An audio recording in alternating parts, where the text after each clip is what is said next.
Hi everyone, welcome back to my channel. My name is Anu. If you're new here, please make sure to hit that subscribe button because I want to see you come back for more and more videos. Also, let me know who you are down below in the comments. If you're new here, just say hi. I want to say hi back to you. So for today's video, I wanted to talk to you guys about my family medicine rotation, which I actually did in November last year. It was my first rotation of my third year. I did it 3 weeks after I had completed my step 1 exam. It was actually very nice to start with family med because family med rotations usually are more relaxed than other rotations. So I was very grateful to start with family medicine. Also, I was in Miami, Florida. That's where I did my rotation. So that was really exciting too. Funny story about Miami, actually. I think about 4 years ago, my family went on a vacation to Miami without me because I was in school. You know, I was kind of salty about it. I was like, when am I ever gonna go to Miami? Blah, blah, blah. And then I ended up going there. Not for vacation though. So family med was actually pretty incredible for me. I worked at an outpatient clinic. Most Florida rotations, from what I have heard so far, usually you're working directly with the attendants. So that was pretty cool for me. I worked directly with the attendants. We didn't have residents in the outpatient clinic I worked at. So we were with the attendants most of the time.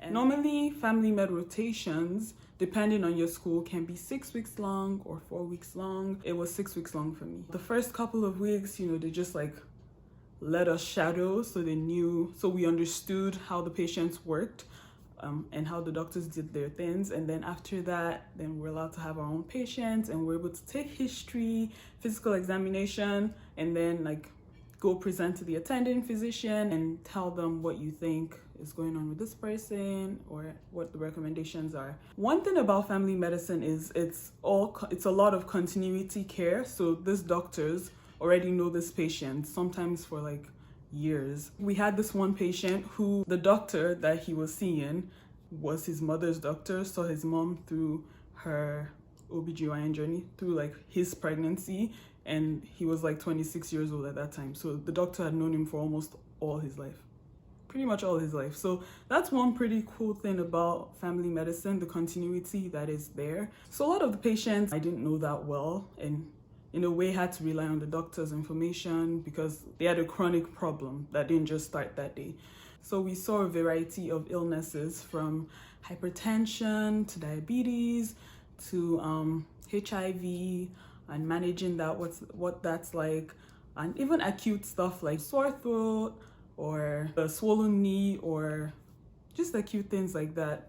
And there was also a huge range of patients, from babies to even like fully grown adults, and to the elderly, to the geriatric population, which is also something that I thought was pretty interesting about family medicine.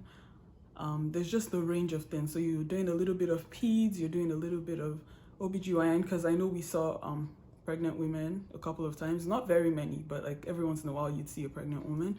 And then geriatric medicine, also a lot of female health, pap smears.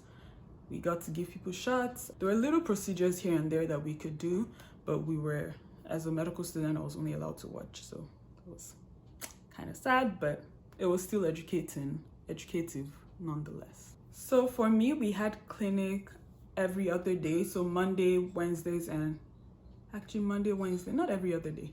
We had clinic on Monday, Wednesday, and Thursday. I had to go into the clinic. Tuesday was lecture day, and Friday we had off, which was incredible for studying for the shelf exam, which I'll talk about in a little bit. I was able to see enough of what the family medicine patient population was like, which was very educative for me. Now let's talk about the shelf exam. So for those who don't know, the shelf exam is an exam we write after every core rotation. Family medicine, as I mentioned earlier, is usually more relaxed, not as intense for the most part, but the shelf exam is pretty difficult because in family medicine, you're seeing a broad variety of patients from age 0 to age 98 or older.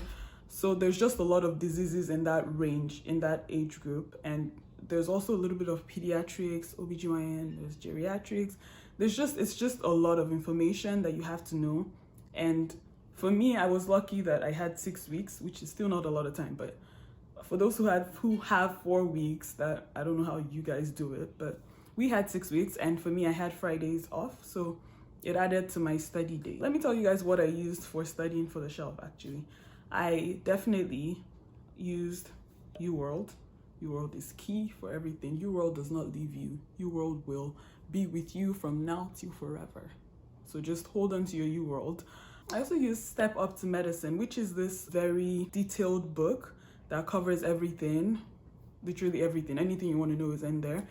But I didn't read the entire thing because for me, I had just written my Step 1 exam about 3 weeks before. So a lot of the information was still kind of fresh in my head. So I didn't need like a full download of everything.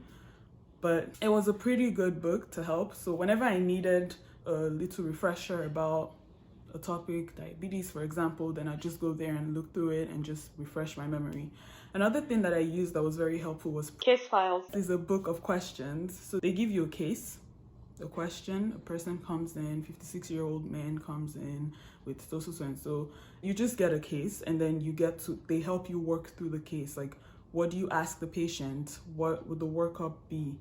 What exams do you want to do for the patient? What tests do you want to do? All of those things. So it's actually pretty fun to do. Another thing I used, which was very helpful, I found out about a week before my shelf exam, is the AAFP recommendations A and B, which is basically a guideline on what screening exams to give different people who come into your office. So if like a 45-year-old female comes into your office and she's just coming for a general checkup, what do you do? What screening exams do you do? The AAFP also have like a question bank that you can also use, which is very good for the exam. I did not finish it, but the ones I did helped me reason through the exam. Because family medicine has a lot of information in it, you want to make sure you start studying early. I would say start studying on week 1, but usually you're tired from the previous rotation, so maybe give yourself like a couple of days to rest, but then start studying immediately because the information it's a lot. Also, firecracker quizzes were definitely kind of helpful. Our school makes us do firecracker quizzes on a weekly basis, so do those. They help in one way or the other. You can never know too much. Yeah, I think that's pretty much it for how family medicine went for me. Please don't forget to subscribe. Big red button. You can't miss it. Give me a like and comment down below. I want to hear what you guys have to say. Also, I'm taking suggestions, video ideas. If you guys have any of those, please put them down below in the comments. I'm excited to read them and reply to them. Thank you very much for watching, and make sure you have an amazing day. Bye.